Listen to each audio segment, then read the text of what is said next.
What has happened, everybody? James Hancock here. I'm back to review part 2 of season 6 of Cobra Kai. Episodes 6 through 10 dropped this morning, and the rest of the season. The dramatic conclusion will come sometime in 2025. But this is going to be a crazy weekend for fans of combat sports, both fictional as well as in real life, or those fights that kind of blur the lines, because obviously we have Cobra Kai this morning. Tonight we have Jake Paul versus Mike Tyson on Netflix once again. And then tomorrow we have UFC 309, which is John Jones versus Stipe Miocic, and it's a crazy fight card at Madison Square Garden. I will not be in attendance, but I'll be watching all of the above. And I would say between TV shows and boxing and MMA remains my favorite of the three, but I've been following these goddamn stories with Daniel LaRusso for my entire life. I mean, for 40 years at this point, I've been following this saga, and even if the earlier seasons of Cobra Kai were a little stronger than the latter seasons, I'm with it until the very end, through thick and thin, through good episodes and bad. And to be fair, season 6 has had some crummy episodes. And initially, with episodes 6 and 7, I was like, oh no, part 2 is going to be kind of a disappointment like part 1, but I'm happy to report that there actually is some really funny stuff and some really thrilling stuff and some really moving stuff in part 2, if you're willing to endure some pretty horrendous flaws. And this is a show that is crippled with flaws, but you can at least tell that they're trying to throw everything at the wall to see what sticks with the conclusion of this series, because pretty much every single character who's been a major character either in the Karate Kid movies and or in the show is here ready to throw down. And I guess I should just give a final spoiler warning, because I'm not going to be able to sing the show's praises and call attention to its flaws without mentioning specifics. So last spoiler warning, 3, 2, 1. If you want to go in totally clean, I'll just say the juice is worth the squeeze. If you've enjoyed previous seasons of Cobra Kai, well then it's a review-proof show. You just gotta roll up your sleeves and dive right in with both feet. And there will at least be a few character beats where you're like, all right, that's my boy doing his thing.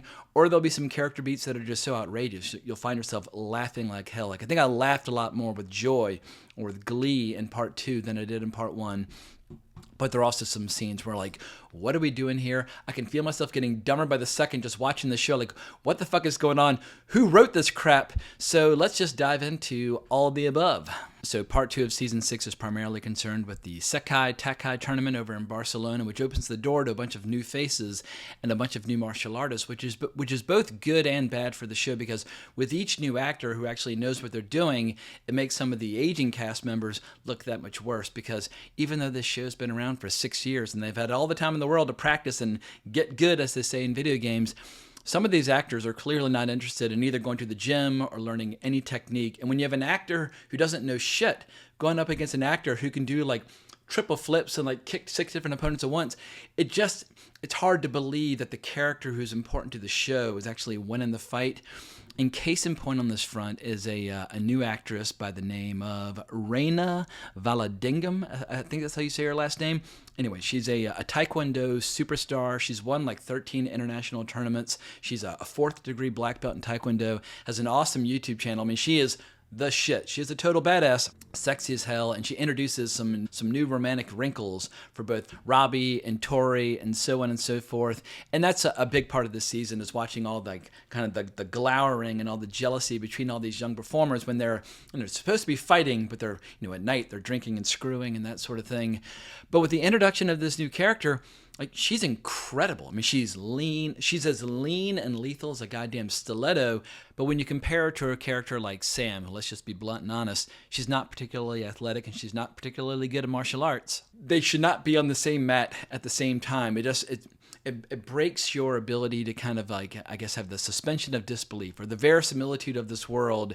And so, like I said, adding all these new actors is both good and bad for the show. But sign me up for more shows and movies with Reina Valadingam, because she is sexy as hell and awesome at martial arts, and I became an instant fan. But another advantage to setting part 2 of season 6 over in Barcelona is that the show is able to really focus on the cast members that are really important, because over time, across 6 seasons, the cast has just gotten too goddamn big, too unwieldy, too unmanageable.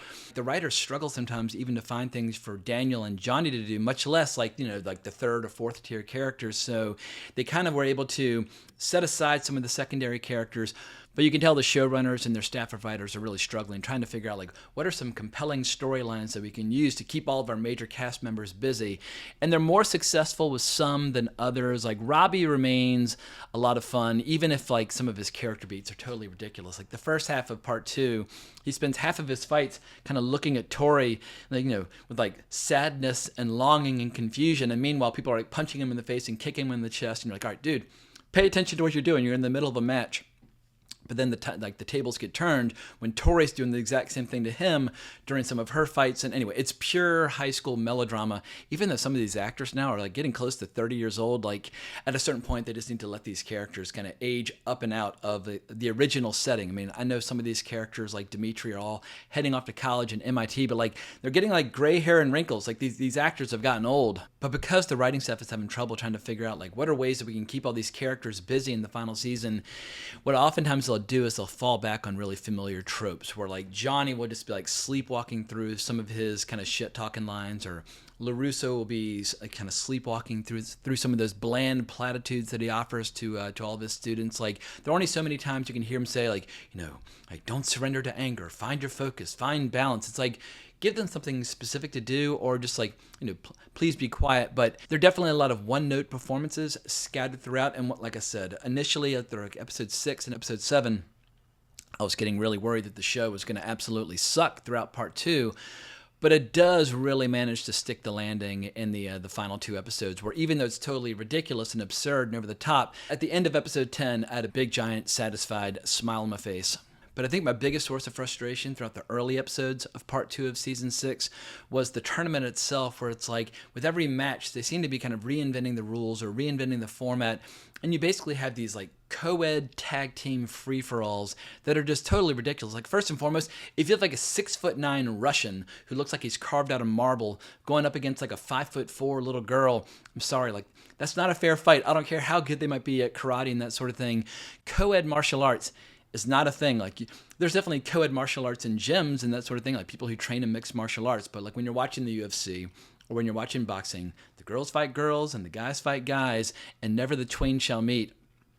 And so when it comes to the believability of this world, or the verisimilitude, or just being able to kind of accept the action that you're witnessing, I'm sorry, a co-ed free-for-all with tag team doesn't even make sense. Like they use it in professional wrestling because it's dramatic. They have storylines, but like the tag team in this, anyway, it's ridiculous when somebody's in the middle of a fight and their friend's like, tag me, but it's like, why? Like instead of tagging your friend during that time, you could be throwing a punch or a kick and perhaps winning your match. Anyway, I thought the rules and the format of the tournament were completely absurd, at least until they finally get to the semifinals, where they start pairing people off and like with some one-on-one matches. Like when it comes to combat, one-on-one is perfectly acceptable.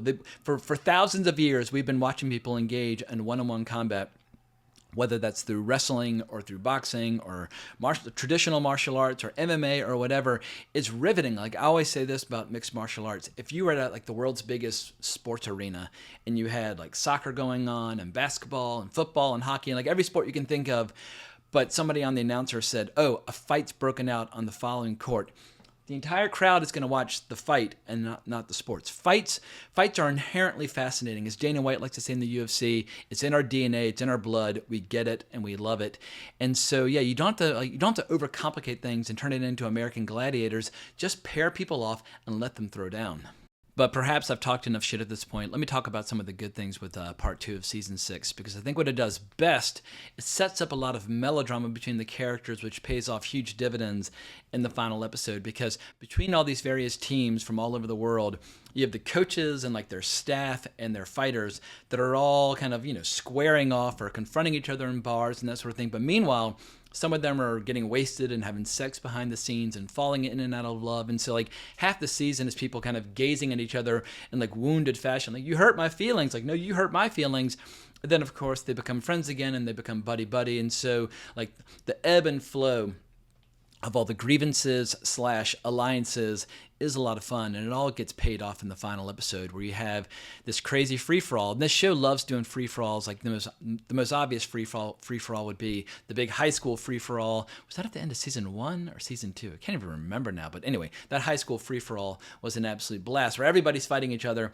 Same thing happens here where the coaches and the staff of the tournament and all the fighters, they all kind of like square off or form alliances, and they're all throwing down. And Terry Silver's back on the scene, and he gets to fight Kreese. And then you get LaRusso and Johnny standing side by side and going up against, I think, what's his name? Sensei Wolf, who's one of the newcomers. Yeah, Sensei Wolf, who's played by Louis Tan, who had a role in Deadpool and Wolverine.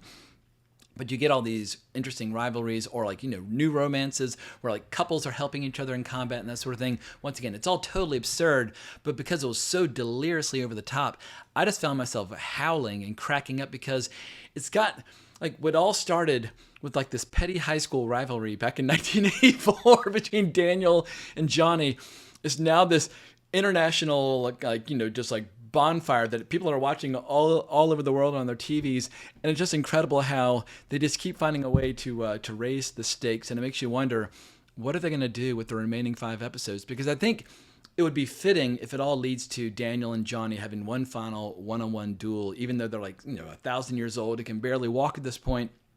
That like all roads need to lead back to that initial rivalry, but who knows what they might have planned for the remaining episodes. And I feel like anytime a show or a movie manages to stick the landing, you'll find yourself being more accommodating or more forgiving about some of the show's flaws, or more forgiving about some of the times where the show just takes itself too seriously. Like there's this one storyline that's ongoing from the first part of season 6 where LaRusso's doing some investigating into Mr. Miyagi, who fought in this tournament back in the 1940s. And that side of the show just takes itself way too seriously. It's not like campy enough or tongue-in-cheek enough. I feel like when this show works well when it comes to like creating stakes and drama and gravitas and that sort of thing, is when you have some of the bad guys that are very obviously performing in a very tongue-in-cheek fashion, like having Terry Silver make his return. I mean, the fact that you have this guy in his 70s with his silver ponytail still throwing down with Kreese, and even though they can they can barely throw a kick, we find it dramatically compelling because he knows how to lean into the more pulpy, kind of campy aspects of the show. I feel like Ralph Macchio has kind of lost the joke. I mean, the whole point of creating Cobra Kai in the first place was that it was kind of like a social satire in a lot of ways, and it was poking fun at contemporary culture. And somewhere along the line, or somewhere along the way, the show lost sight of that, and it just became a full-blown, petty melodrama show. But as long as it's fun and hilarious and entertaining, then it works. And every once in a while, there'll be a line that'll make me howl. Like at one point, Dimitri's girlfriend sees him dancing with a girl in Spain through somebody else's phone, and she says, "Oh, you shady little man whore." And it's just one little line. It's the only time she appears in the entire part 2 of season 6, but it's hilarious, and it really makes the moment. Or at one point, Johnny and Miguel have to fly back to L.A. due to a health scare with Miguel's mom, and when Johnny's looking at the map on the back of the chair, he decides he wants to instruct the pilot about how to fly back to LA faster because he doesn't like the fact that the plane is following the curvature of the planet. Like every once in a while, the show will remember to be funny. But goddamn, like if you watch season 1 or season 2, Johnny's hilarious the entire time. It's fucking great. And I do think it was a mistake for the writers to start taking the kind of all these like revenge sagas a little bit too seriously. But we are where we are. I feel like if you've made it this far in the show, we only have a few more episodes to go. We can forgive its flaws. We can. I mean, I won't say I forgive the flaws or that I overlook the flaws, because I considered like turning the show off around like episode 7. I was like, I don't even know if this is any fun anymore. But luckily, I stuck with it. I had a little patience. And it was worthwhile. And now I'm actually kind of looking forward to this final few episodes. And the question is, how over the top will it get? Or will they get back to basics and try to bring the entire struggle just back to Johnny and Daniel the way this show originally got started? That would be my advice, but who knows what will be in store for us. And also we have this weird Karate Kid sequel coming out next year where it has nothing to do with Cobra Kai, but it has Jackie Chan and Ralph Macchio, and it seems like what they're trying to do is create a sequel that is a sequel to the original Karate Kid reboot with Jackie Chan, but also kind of a spiritual sequel to the original Karate Kid movies without acknowledging any of the stuff that's happened in Cobra Kai. I don't know how they're going to thread that needle, but yeah, I don't have high hopes for that movie. I'll probably end up seeing it because, once again, I've been following these characters since 1984. It's too late now for me to give up. I'm in for a penny, in for a pound. I have no choice but to see where all these storylines wrap up. But I guess the question will be, will the final part of Season 6 of Cobra Kai or the new Karate Kid movie be more satisfying? I suspect that Cobra Kai is going to ultimately be the more entertaining option, but who can say? But to be continued on that in 2025. But just as a way of wrapping up this video, let's make some predictions for the actual combat sports going down this weekend. Let's start with Jake Paul and Mike Tyson, where my brain tells me that a 27-year-old fighter is obviously going to beat a 58 or 59-year-old fighter, however old Mike Tyson is. I mean, Mike Tyson's been fighting professionally on and off for 40 years. He should not be in there. But I hope he's been, taking some supplements and that sort of thing and getting back in fighting form. And I suspect that there's a chance in the first round or two that Mike Tyson might still land one devastating blow, because at the face-off yesterday, or the press conference, Jake Paul did this little gorilla walk coming up to him and stepped on Mike Tyson's toe, and Mike Tyson slapped him across the face. And it was so quick. I was like, wait a second. Like, Jake didn't even move. Like, he just took that slap. And it made me realize, like, Mike Tyson can easily get his hands on Jake. Jake might just be a little bit too slow or have too little head movement to dodge Mike's punches, but as you get older, your stamina goes away. So I suspect if Mike doesn't put Jake away in the first round or two, it's probably going to end in a very sad evening for all the aging Mike Tyson fans out there. But for the real competition tomorrow, UFC 309, I suspect that John Jones is going to finish Stipe Miocic early on. And then the big question is, will John Jones get his way and go back down to light heavyweight and fight Alex Pereira? Or will he stick around at heavyweight and defend his title against the much more deserving opponent, Tom Aspinall? I don't know how he pronounces his last name. I always think it's supposed to be pronounced like in a Spanish fashion, but he's from Britain. Tom Aspinall. Anyway, he's an incredible heavyweight. He's the interim heavyweight champion, and I don't care who he fights next. I just want him to be fighting for the actual unified belt and so on and so forth. So, yeah, lots of stuff to watch this weekend if you like watching people getting in cages or boxing rings and beating the fuck out of each other. But let me know what you think of Cobra Kai down below. Let me know what your predictions are for Jake Paul and Mike Tyson and John Jones and Stipe Miocic. But I look forward to part 3 of Season 6 of Cobra Kai sometime in 2025. But I hope you enjoyed this video. If so, please consider liking the video, subscribing to the channel, hitting that notification bell, but more importantly, as always, onwards and upwards.